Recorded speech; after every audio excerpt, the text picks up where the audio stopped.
नमस्कार, मैं चुनचुन कुमार। स्वागत है झारखंडी हिंदी न्यूज पर। चलिए जानते हैं आज की छोटी बड़ी सभी महत्वपूर्ण खबरों को। आज की पहली और बड़ी खबर की बात करें तो झारखंड कैबिनेट की बैठक 24 को कई महत्वपूर्ण मुद्दों पर लग सकती है मुहर। झारखंड कैबिनेट की बैठक 24 अगस्त को 4 बजे से मुख्यमंत्री हेमंत सोरेन की अध्यक्षता में होगी।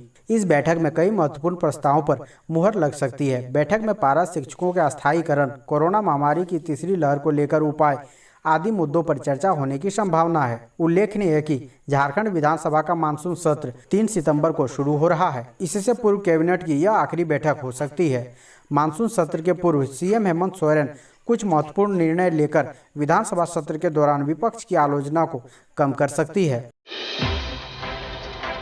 अगली बड़ी खबर की बात करें तो छुट्टी से जिले लौटे शिक्षक और गैर शिक्षकेतर कर्मचारी को रहना होगा 7 दिन क्वारंटाइन। स्कूल कॉलेजों में शिक्षक या फिर गैर शिक्षकेतर कर्मचारी यदि छुट्टी पर गए हैं तो उन्हें लौटने के बाद 7 दिन क्वारंटाइन रहना पड़ेगा। जिले में आने के साथ ही सबसे पहले उन्हें कोविड जांच करानी है। इसके लिए स्वास्थ्य विभाग की ओर से जब स्कूल कॉलेज खुले थे तो सूचना जारी की गई थी। अब इसकी जांच के लिए जिला सर्विलांस विभाग की ओर से तैयारी की जा रही है। इसमें शिक्षक या गैर शिक्षक राज्य से बाहर जाते हैं तब उन पर यह प्रक्रिया अपनाई जाएगी। इतना ही नहीं, उन्हें कॉलेज या स्कूल में योगदान करने से पहले RT-PCR की जांच करानी होगी। जांच रिपोर्ट नेगेटिव आने के बाद से ही वे शिक्षण संस्थान में जा सकते हैं। अगली बड़ी खबर की बात करें तो जमशेदपुर को स्मार्ट बनाने की वकायदा तेज, शहर पर ड्रोन से रखी जाएगी नजर। जमशेदपुर को स्मार्ट बनाने के लिए पहली बार शहर में ड्रोन मैपिंग की जा रही है। ड्रोन मैपिंग के जरिए पूरे शहर का डाटा तैयार होगा जो जमशेदपुर अधिसूचित क्षेत्र समिति के पास रहेगा। इसके जरिए शहर में अवैध निर्माण और सरकारी जमीनों पर किए गए कब्जों पर नजर रखी जाएगी और ट्रैफिक व्यवस्था, शहर के विभिन्न क्षेत्रों में साफ सफाई की व्यवस्था की भी जानकारी मिल सकेगी। अगली बड़ी खबर की बात करें तो हेमंत सरकार के खिलाफ 21 को मानव श्रृंखला बनाकर विरोध प्रदर्शन करेगी भाजपा। विधि व्यवस्था विकास के मसले पर झारखंड की हेमंत सोरेन सरकार को लगातार घेर रही भाजपा अब मानव श्रृंखला बनाकर विरोध प्रदर्शन करेगी। भाजपा के प्रदेश अध्यक्ष दीपक प्रकाश ने शुक्रवार को प्रदेश कार्यालय में आयोजित प्रेस कॉन्फ्रेंस में यह घोषणा की। उन्होंने कहा कि राज्य सरकार की गहरी निद्रा को तोड़ने को लेकर भाजपा शनिवार को राज्य के सभी 264 प्रखंडों व 3 महानगरों रांची, धनबाद, जमशेदपुर में मानव श्रृंखला बनाएगी। भाजपा अब राज्य सरकार के खिलाफ आर पार की लड़ाई लड़ेगी।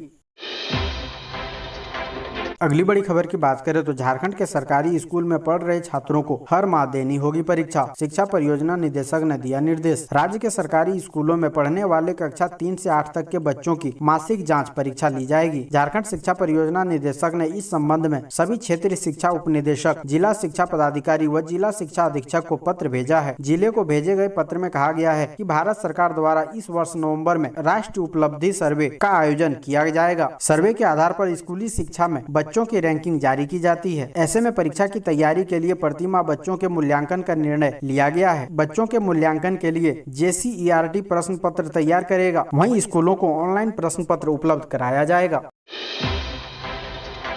अगली बड़ी खबर की बात करें तो आयुष्मान कार्ड धारकों के लिए खुशखबरी। केंद्र सरकार करने जा रही ये बड़ा बदलाव। आयुष्मान भारत योजना प्रधानमंत्री नरेंद्र मोदी की स्वास्थ्य सेवा को दुरुस्त करने और गरीबों का बेहतर इलाज कराने की महत्वाकांक्षी योजना है। इस योजना में प्राइवेट सेक्टर के अस्पतालों की भागीदारी बढ़ाने के लिए केंद्र सरकार बड़ा बदलाव करने जा रही है, क्योंकि प्राइवेट हॉस्पिटल ज्यादा उत्साहित होकर आयुष्मान योजना में भाग नहीं लेते हैं। केंद्र सरकार ने सभी तरह के इलाज में होने वाले खर्च के लिए पहले से राशि तय कर दी है, लेकिन प्राइवेट अस्पतालों की उपस्थिति को बढ़ाने के लिए अपने स्कीम में बदलाव करते हुए इलाज के दरों में संशोधन की तैयारी कर रही है। प्राइवेट अस्पतालों की सबसे बड़ी समस्या होती है इलाज के बाद संबंधित मरीज के बिल का भुगतान। सरकारी तंत्र में काम बहुत धीमा और पूरी जांच परख के बाद होता है, इसलिए प्राइवेट हॉस्पिटल इसमें शामिल नहीं होते हैं। ऐसे में सरकार अपने क्लेम सेटलमेंट की प्रक्रिया को तेज करने के लिए नया मॉडल तैयार कर रही है, जो हॉस्पिटल के भुगतान को लेकर तुरंत सेटल करे। अब तक केंद्र सरकार की इस आयुष्मान भारत योजना का लाभ देश के 2 करोड़ से अधिक जनता उठा चुकी है।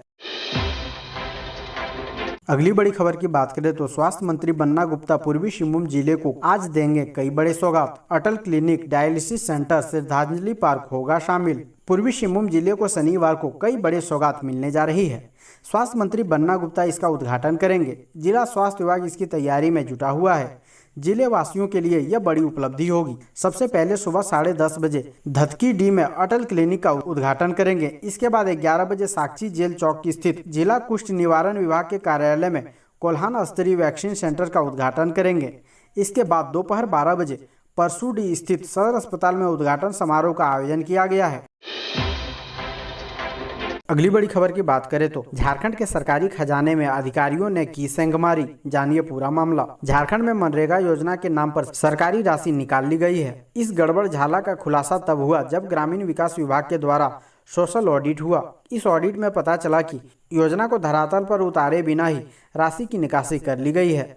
ग्रामीण विकास विभाग के द्वारा किए गए सोशल ऑडिट में करीब 51 करोड़ रुपए की लूट का खुलासा हुआ है। सबसे ज्यादा गढ़वा पलामू में राशि लूट की बात सामने आई है। विभागीय मंत्री आलमगीर आलम ने राशि की रिकवरी और संबंधित अधिकारियों पर कार्रवाई की बात कही है। अगली बड़ी खबर की बात करें तो रिम्स में दवाई दोस्त हुआ बंद। अब सस्ती और जेनरिक दवा लेने से वंचित होंगे मरीज। रांची के रिम्स परिसर में संचालित दवाई दोस्त अब बंद हो गई है। दवाई दोस्त के बंद होने से रिम्स में इलाजरत व आसपास के मरीजों को सस्ती और जेनरिक दवा मिलने से वंचित हो गए हैं।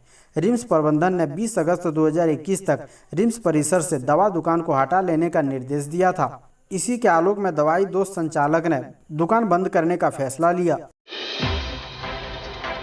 अगली बड़ी खबर की बात करें तो 25 लाख का इनामी नक्सली प्रद्युम्न हजारीबाग के चौपारण जंगल से गिरफ्तार। झारखंड बिहार में दर्ज है 90 मामले। भाकपा माओवादियों के स्पेशल कमेटी के सीनियर कमांडर प्रद्युम्न शर्मा को हजारीबाग पुलिस और आईबी ने संयुक्त कार्रवाई कर बिहार झारखंड बॉर्डर स्थित चौपारण कोठो डूमर पहाड़ के नीचे से गिरफ्तार किया है। वह संगठन के स्पेशल एरिया कमेटी के सक्रिय सदस्य और ईस्टर्न रीजनल ब्यूरो के शीर्ष नेता हैं। इस पर झारखंड सरकार ने 25 लाख और बिहार सरकार ने 50,000 का इनाम घोषित किया है। हजारीबाग एसपी मनोज रतन चौबे ने बताया कि वह मगध जोन का सबसे प्रमुख सदस्य है। वह संगठन का आईईडी एक्सपर्ट भी है। अगली बड़ी खबर की बात करें तो देवघर एयरपोर्ट के नामकरण पर नहीं बन रही बात। अब शहीद सिद्धू कान्हू के नाम पर उठी मांग। देवघर में बन रहे इंटरनेशनल एयरपोर्ट के नामकरण को लेकर राजनीति शुरू हो चुकी है। मुख्यमंत्री हेमंत सोरेन ने देवघर एयरपोर्ट का नाम बाबा बैद्यनाथ धाम के नाम पर रखे जाने की इच्छा जाहिर की, तो वहीं शहीद सिद्धू कान्हू के वंशज और बोरियो के विधायक लोबिन हेम्ब्रम ने एयरपोर्ट का नाम शहीद सिद्धू कान्हू के नाम पर रखने की मांग की है। बाबा नगरी देवघर में इंटरनेशनल एयरपोर्ट लगभग बनकर तैयार है। एयरपोर्ट का निर्माण करीब करीब पूरा होने के बाद इसके नामांकन को लेकर चर्चा का दौर शुरू हो गया है। अगली बड़ी खबर की बात करें तो अर्जुन मुंडा ने कहा, कोई गरीब देश में भूखा नहीं रहे। प्रधानमंत्री गरीब कल्याण अन्न योजना की खाद्य सुरक्षा से देश का कोई भी गरीब परिवार भूखा नहीं रहे।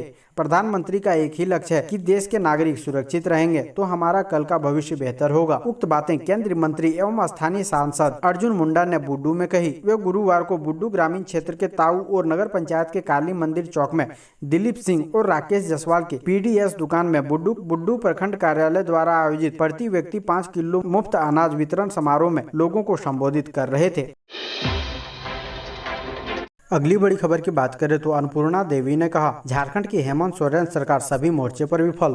केंद्रीय शिक्षा राज्य मंत्री एवं भारतीय जनता पार्टी की राष्ट्रीय उपाध्यक्ष अन्नपूर्णा देवी ने झारखंड की हेमंत सोरेन सरकार सभी मोर्चे पर विफल करार दिया है और कहा है कि राज्य की विधि व्यवस्था पूरी तरह से ध्वस्त हो चुकी है। सुश्री अन्नपूर्णा देवी ने जन आशीर्वाद यात्रा के समापन के बाद शुक्रवार की सुबह परिसदन में संवाददाताओं से बातचीत में दावा किया है कि जन आशीर्वाद यात्रा से राज्य सरकार घबरा गई है। यही कारण है कि जगह जगह यात्रा को विफल करने की कोशिश की गई। भाजपा कार्यकर्ताओं को परेशान किया गया। ऐसे ही महत्वपूर्ण खबरों को जानने के लिए हमारे चैनल को सब्सक्राइब जरूर करें। अब हमें दीजिए इजाजत, मिलते हैं अन्य महत्वपूर्ण खबरों के साथ। धन्यवाद।